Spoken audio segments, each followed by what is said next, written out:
queridos amigos e amigas, começando 2023 aqui no Lado a Lado e contando com a sua companhia. Isso é tudo de bom, viu? E com quem eu converso nesse primeiro programa do ano? Com o empresário ituano Marcos Nunes, fundador da rede de restaurantes Let's Eat, especializada em hambúrgueres gourmet e em comida mexicana. A Let's Eat é um empreendimento de sucesso que começou em Itu em 2010 e já se espalhou por 17 cidades do estado de São Paulo. Bem-vindo, Marcos. Eu que agradeço. Então, conta aí pra gente qual é o segredo desse sucesso, 17 restaurantes em 12 anos de franquia. Trabalho, trabalho e trabalho. Dedicação, muita dedicação. Mas quais são os itens, assim, as qualidades que você acha que fizeram da Let's Eat o que é hoje? Eu costumo falar que no Let's a gente tem eu chamo de tripé, que eu acho que é além de um produto de qualidade, seja hambúrguer, seja a costela suína, a molho barbecue que a gente serve, ou a comida mexicana. Então, a parte de alimento, a gente tem a parte do atendimento, que, logicamente, com todo e qualquer restaurante, ser humano, a gente tem falhas também, mas a gente preza muito pela qualidade de atender bem, servir bem. E o último item que eu acho muito legal que a gente tem é o ambiente, né? Esses três itens, eles se conversam. Então, acho que isso aqui é o sucesso que eu considero uma rede, são 17 restaurantes, né? E eu considero bastante sucesso, né? Então, vamos falar um pouquinho dos produtos, do mix de produto, né? Como é que são escolhidos os ingredientes? São fabricados na própria Let's Eat? Sim.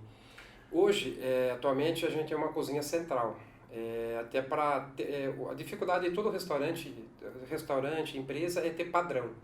Então, para solucionar o problema de padrão, em vez de ter 17 restaurantes produzindo a mesma matéria-prima, a gente centralizou isso numa cozinha.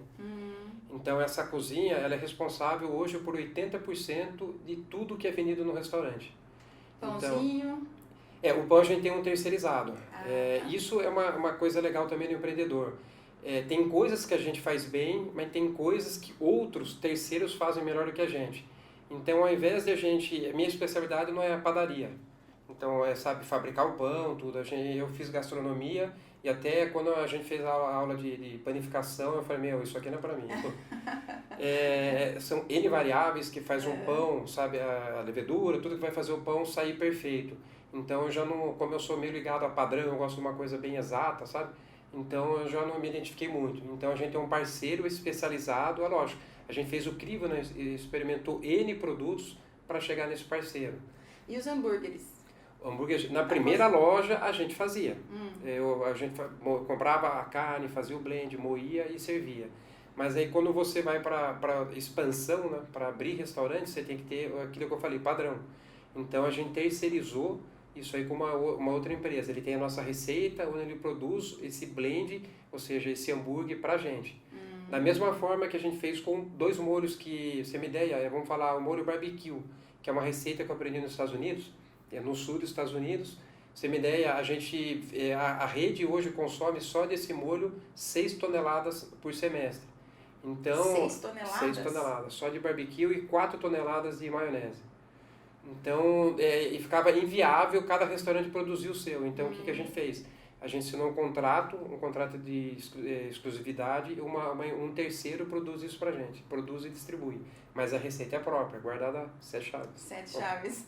E o barbecue, ele é muito usado nas comidas, nos itens americanos, né? Sim. Já na comida mexicana, não muito. Não.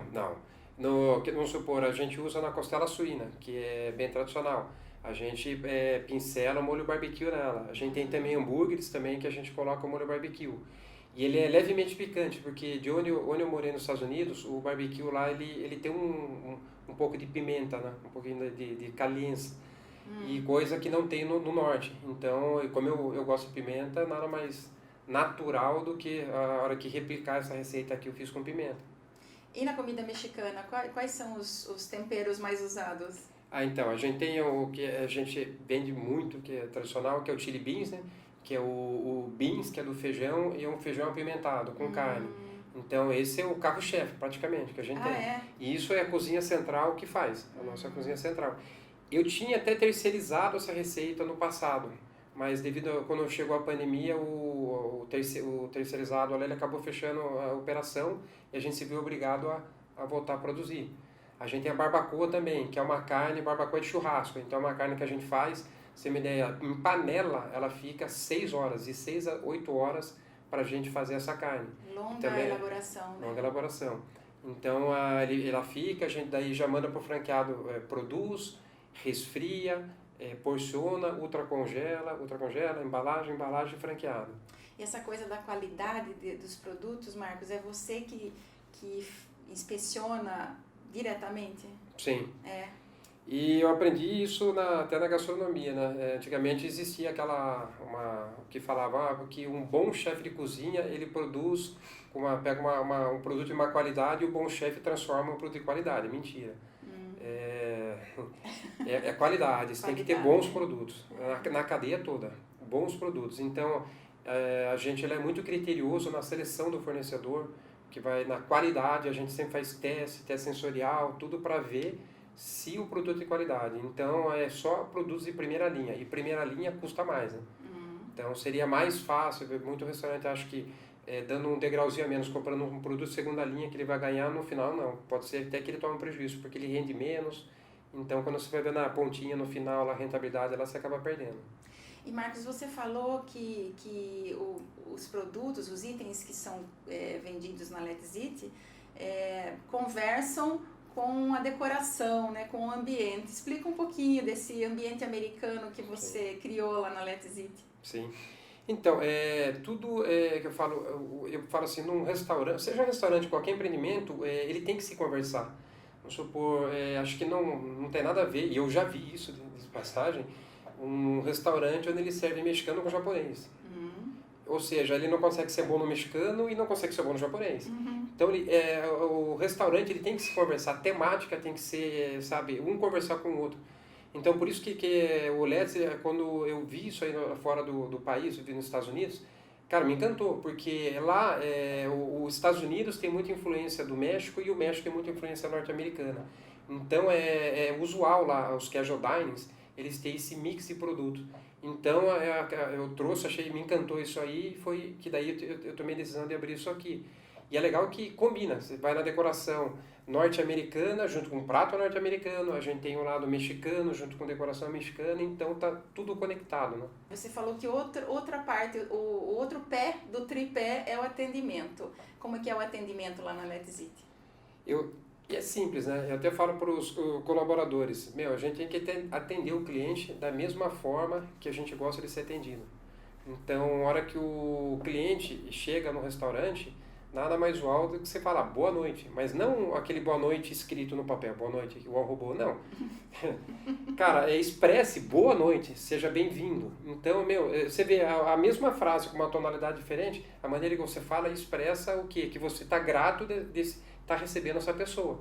Então, até quando a gente entra num restaurante novo, quando a gente treina essa equipe, a gente mostra isso aí, a importância disso. Disso aí. Então, é coisa simples. Boa noite, seja bem-vindo. Mesa para quantas pessoas? Levar o cliente até a mesa, entregar um cardápio aberto, sabe? Isso demonstra o quê? Zelo. Tipo, você está grato desse cliente e no seu restaurante. E principalmente hoje, né? Que você vai, que nem a gente está em Salto, em tudo, tem N restaurantes. São milhares de restaurantes. Então, são esses pequenos detalhes no atendimento que fazem a diferença, sabe? A hora que o garçom entrega o prato para o cliente, ele tem que se ligar, ele tem que saber, depois de um minuto, voltar e perguntar se a carne está no ponto que o cliente pediu. Todo mundo gosta de ser bem atendido, né, Marcos? Sim, eu adoro. E eu não sei se é pelo fato de eu ter um restaurante, mas toda vez que eu saio para comer, eu fico sempre atento nesses detalhezinhos, sabe? Eu sou até chato, assim, eu chego até vamos supor, a caneca ou uma xícara do café. Então, até a maneira que ela tem que ser servida, porque se 95% da população é destro, então a aba tem que sempre vir para o lado direito. Se ela vem do lado esquerdo, o que nós canhotos fazemos? Destro, pegamos e a gente tem que virar a orelhinha para tomar. Até eu treino garçom até na batata frita. A batata frita, os nossos lanches acompanham batata. E normalmente, quando chega o prato, o hambúrguer, a batata, a primeira coisa que a gente come é a batata. Então, Com certeza. A batata do lado direito. Do lado direito, a gente vai lá e já dá aquela beliscada. Se ela tá do lado esquerdo, ou a gente tem que virar a tábua, que a gente serve em tábua madeira, virar para comer, ou ir lá e puxar para esse lado. Tem que facilitar. Facilitar. Né? Facilitar para o consumidor. Sim. Marcos, vamos falar então um pouquinho dos franqueados, né? Que eu acho que agora são 17, né? Sim. Você não tem nenhuma mais loja, só franquia, Só né? franquia. Qual a importância de um parceiro, de um franqueado que é bem parceiro, que entende as regras da franquia e cumpre direitinho? Como é que é a sua relação com os franqueados? Olha, eu posso dizer que é ótima. Eu, sinceramente, eu adoro meus franqueados. Até para entrar na rede, eu penso assim, se um franqueado entrar na rede, ele tem que se identificar com a rede, e nós, do Lesits, nós temos que nos identificar com o franqueado. Então é importante, porque senão não dá liga.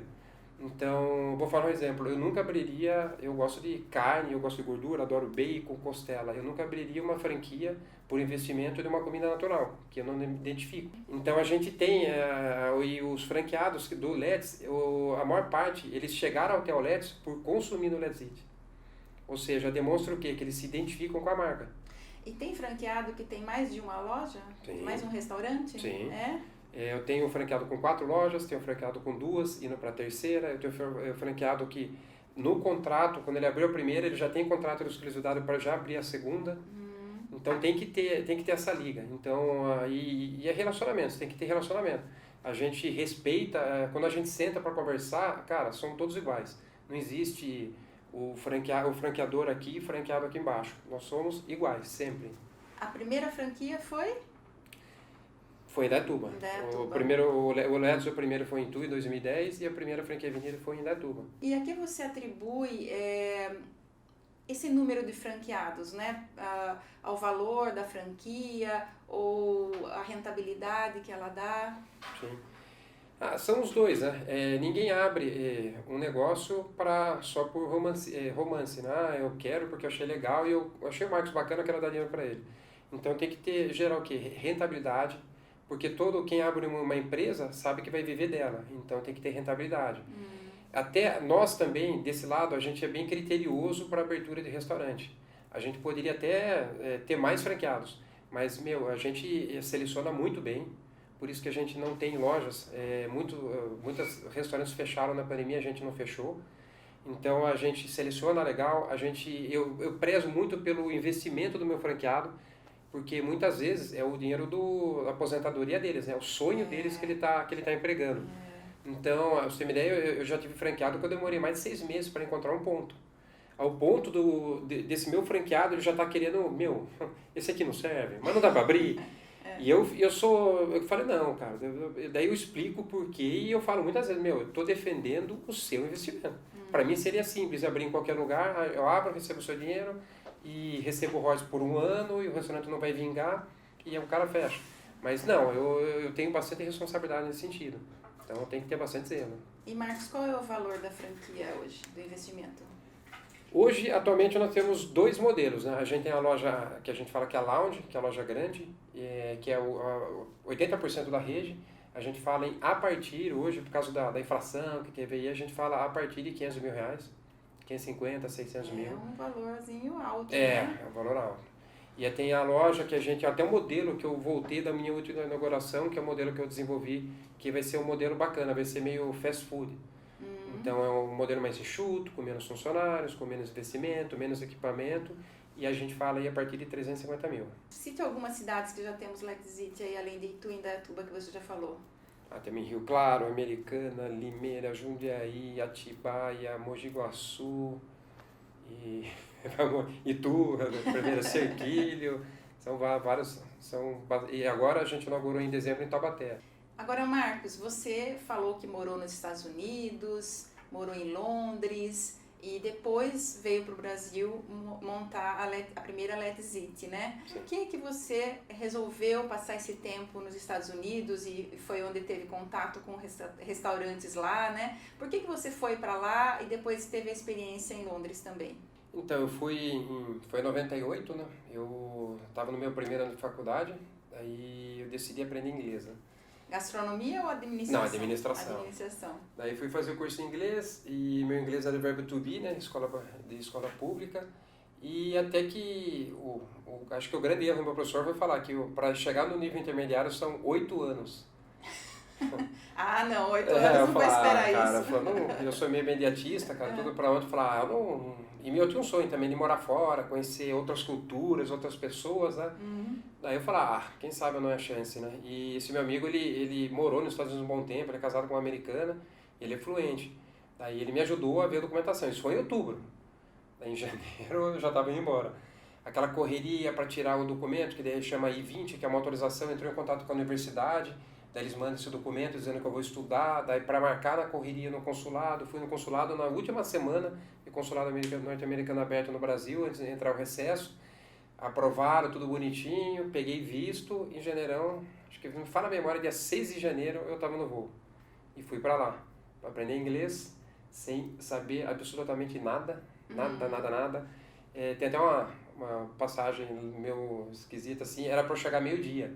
As conexões atrasaram todas e eu cheguei às 8 da noite.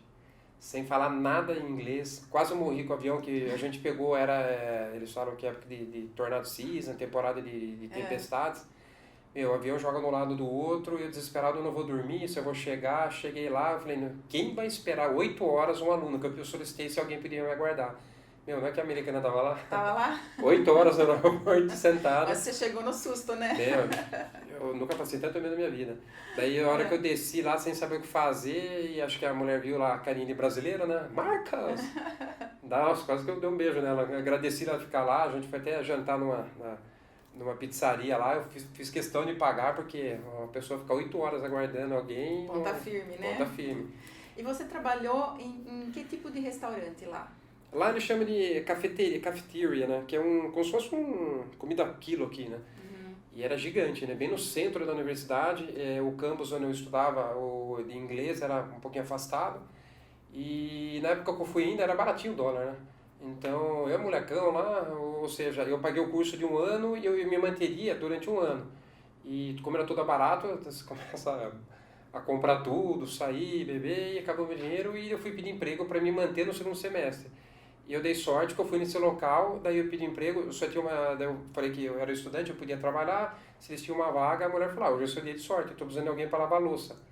Eu falei, beleza, eu falei, ela falou, quando você pode começar? E eu falei, na brincadeira, agora, né? Now, né? Ela falou, agora? Então, se quiser, você pode entrar.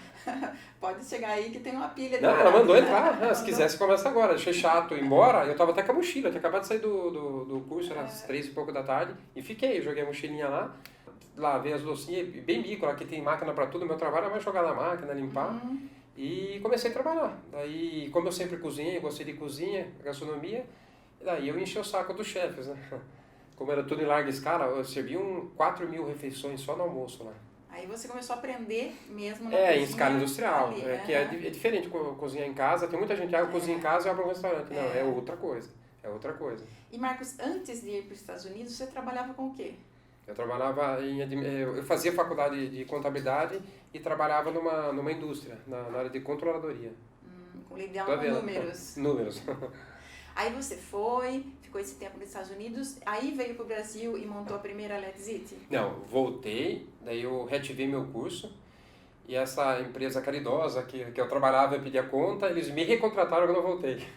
Eu voltei a trabalhar para eles, daí me formei em administração, finalizei o curso, mas eu já tinha essa meta, eu quero voltar, como eu já sabia o que eu queria, eu falei, eu quero trabalhar com gastronomia, eu falei, eu me formo e volto para fazer meu estágio remunerado em gastronomia. Realmente, eu já falava super bem inglês já, que eu morei que nem lá em Mississippi, eu não tinha contato com brasileiros, né?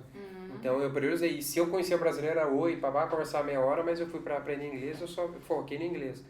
E daí você foi para Londres fazer estágio em gastronomia. Daí eu pedi a conta nessa empresa que me recontratou, de novo, pela segunda vez, e fui de volta. Daí, só que eu já conheci os Estados Unidos, eu falei, agora eu vou para a Europa.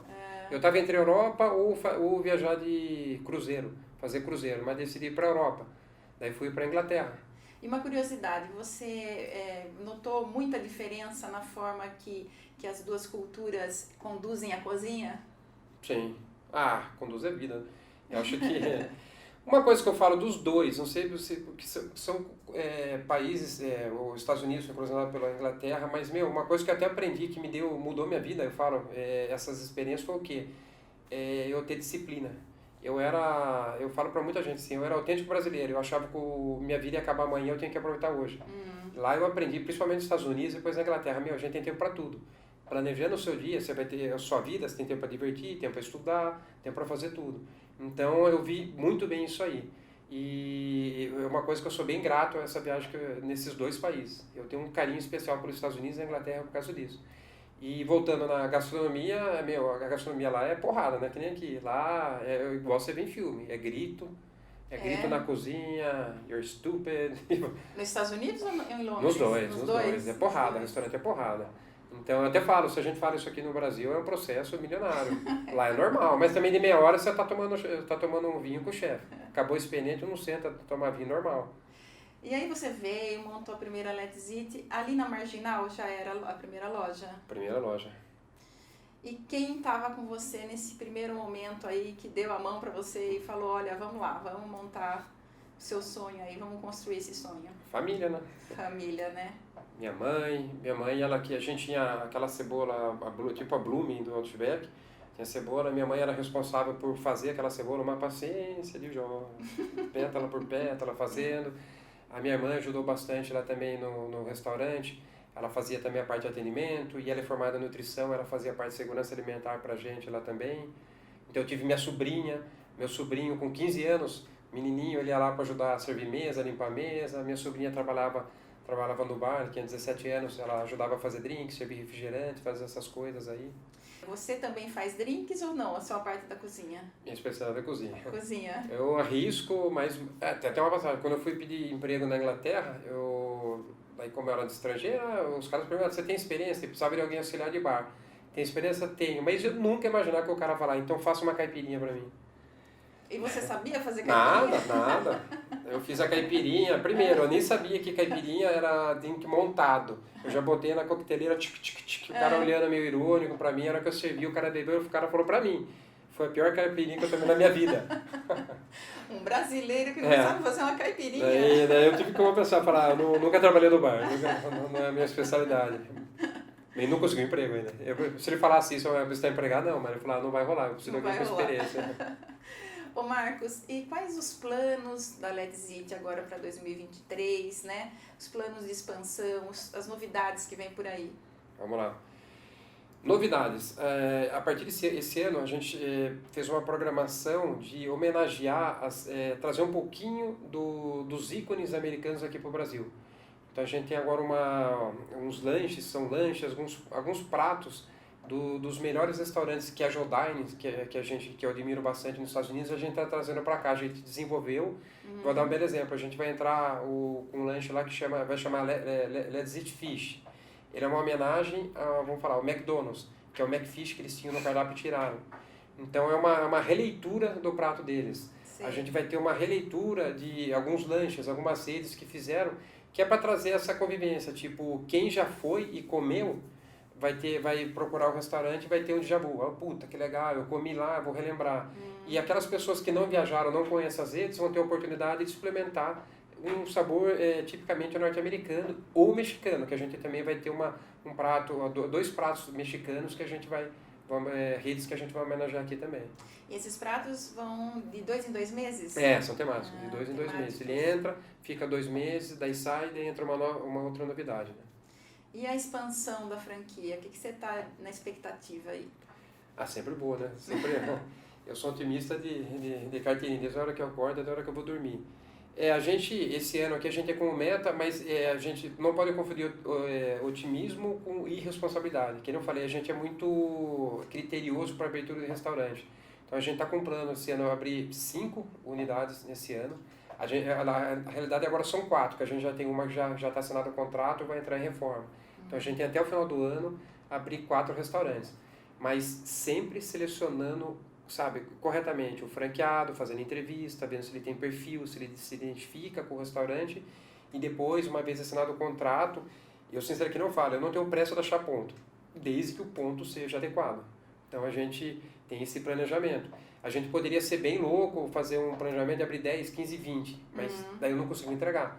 Porque como eu tenho uma cozinha também que a gente fornece para eles, eu não consigo, a gente tem uma capacidade de produção. Eu não posso vender e depois não conseguir entregar, que vai gerar insatisfação na ponta, né? Um crescimento planejado. Planejado pé no chão. Eu prefiro dar um passo sempre para frente do que dar um para frente e 2 para trás, para se readequar e voltar a crescer.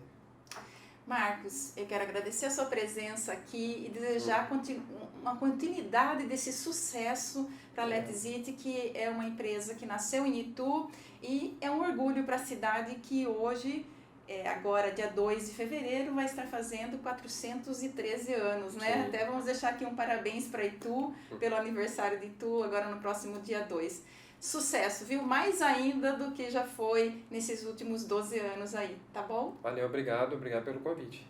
Quem agradece sou eu.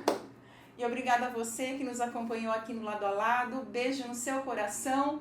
Parabéns, Itu!